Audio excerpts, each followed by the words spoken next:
good evening. So, dito tayo para unbox tayo sa nabili natin na paddock stand. So, check natin ito kung maganda ba yung klase ng pagkagawa ng paddock stand. So, ito yung kapal na guys. Razing reset. Tapos, ito yung description dito kung gaano ka bigat, 5.8 kg. So, ito guys, para magpasimbol is meron tayong open range na 14, tapos meron din tayong socket na 12. So, bubuksan natin guys para i-assemble natin. So, stay tuned lang. Ito yung may gulong ito sa baba. Ayan. So, kapal niya guys, hindi siya maging sigla. Okay, so yung iba gawin din sa kabila guys, maraming siya, dalawa yung gulong. So, kapal din. Okay, yung sunod ito na yung guys, yung base. So, ito yung nagsisilbing tagahawak ng dalawang gulong para pag nakalapat natin sa cement or stable. Tapos meron siyang parang plastic para doon siya ilapag sa cement. Tapos ito yung kasama yung accessories guys. Ito yung para sa swing arm, dalawa para sa swing arm. Tapos meron siyang dalawang ganito.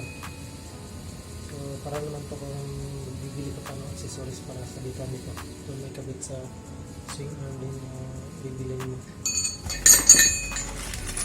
Tapos meron siyang nuts saka bolt. So konti lang guys, 4 na nut, tapos yung bolt niya is 2 lang. So assemble natin guys.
Ganyan na maging itsura niya guys. So sa sunod natin na kuhan guys, i-testing natin to sa motor natin.